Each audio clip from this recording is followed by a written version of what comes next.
अच्छा मैम, हमने ना आपकी कई सारी प्रेडिक्शंस देखी हैं जो कि सच साबित हुई। आपने कहा था ब्लड शेड होगा, आपने कहा था कि एरोप्लेन क्रैश, मतलब जो आपने कहा था इन चीज़ों को लेके आपने कई सारी चीज़ें बताई थी कि डिजास्टर्स हो सकते हैं, भूकंप आ सकते हैं, अर्थक्वेक आ सकते हैं।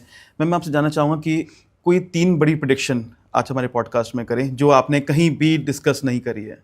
देखिए, 3 बड़ी प्रेडिक्शन में मैं बिल्कुल जो नियर फ्यूचर की हैं उन्हीं को बताती हूँ, आगे राइट। की तो बहुत सारी हैं, 3 नहीं है 30 होंगी कम से कम। लेकिन सबसे इम्पॉर्टेंट जो मुझे अभी लग रहा है, यूक्रेन रशिया का जो वॉर है, तो उसमें ज़ेलेंस्की को सैक्रिफाइस किया जाएगा, उन्हें अपना पद त्यागना पड़ेगा। ओके। ये तो एक प्रेडिक्शन हुई। दूसरा, हमारा जो देश है वो सिक्योरिटी काउंसिल में, यूएन सिक्योरिटी काउंसिल का पार्ट बनेगा और ये जुलाई 2027 से पहले होगा। और तीसरा, जो रेखा गुप्ता हैं चीफ मिनिस्टर ऑफ दिल्ली, वो अपना जो निर्धारित समय है उनका, वो पूरा नहीं कर पाएंगी। तो आप कह रहे हैं जो दिल्ली की चीफ मिनिस्टर है वो पूरा नहीं कर पाएंगे? नहीं, वो अपना समय पूरा क्या नहीं आपको कर रीज़न पाएंगे। लगता है, क्या रीज़न हो सकता है इसके पीछे? इसके पीछे उनकी हेल्थ एक रीज़न हो सकता है, और बाकी जो पॉलिटिकल इश्यूज हैं, कन्फ्लिक्ट्स हैं, वो तो हैं ही, बैक एंड पे चल ही रहे हैं, आपको पता है। ओके। मैम जैसे कि अभी आपने कहा कि दिल्ली की सीएम की बात की, दिल्ली गवर्नमेंट की बात की, हमने ना अभी इस आज के टाइम में ना बहुत चर्चा में आ रहा है कि मोदी जी अपना टाइम पूरा नहीं कर पाएंगे, हाँ, बीजेपी राइट सरकार गिर राइट। जाएगी। तो इसमें मैं जानना चाहूँगा कि आपकी प्रेडिक्शन क्या कहती है? सो जो मोदी जी की कुंडली है, मैं तुला लगन की लेके चलती हूँ, ऑल्दो स्कॉर्पियो लगन भी बहुत सारे लोग लेते हैं।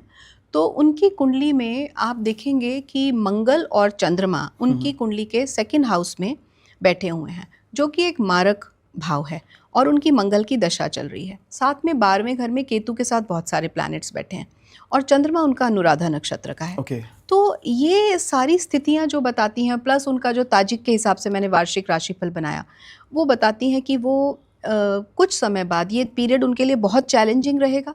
भारत में उनकी जो पूरा टेन्योर है, this is the most difficult and challenging period for him.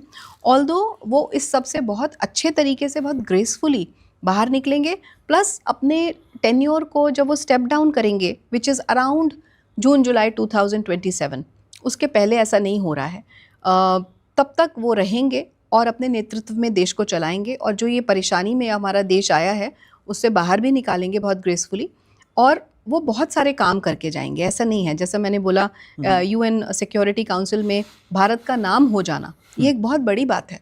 सो वो करवा के वो जाएंगे। उसके अलावा कुछ ऐसी पॉलिसीज़ बनवाएंगे, जैसे अभी ट्रेड वॉर चल रहा है, सो ट्रेड वॉर के लिए ये बहुत सवाल पूछा जा रहा है कि ये कब तक चलेगा, ये डोनाल्ड ट्रंप का इतना बड़ा ड्रामा है, ये कब तक चलेगा। सो ये सब प्लानिटरी इन्फ्लुएंसेस हैं। इस समय गुरु अतिचारी हैं, देवगुरु बृहस्पति अतिचारी हैं, अब बहुत लंबे समय के लिए हैं, सबको पता है। बट अभी बीच में एक ऐसा पीरियड आएगा अराउंड नवंबर, जब वो स्टेशनरी मोशन में आएंगे। और जब देवगुरु बृहस्पति स्टेशनरी मोशन में आएंगे और पुनर्वसु नक्षत्र में वो ऑलरेडी हैं, that will be the time जब पॉलिसीज़, नई पॉलिसीज़ क्रिएट होंगी, एक ट्रेड डील होगी, जिसके बेसिस पे ये ट्रेड वॉर ख़त्म हो जाएगा, और बहुत सारे countries including India will be benefited by that. बहुत फ़ायदे में सब रहेंगे। एक अच्छी policy, positive policy which will be good for the economy, वो एक क्रिएट होगी।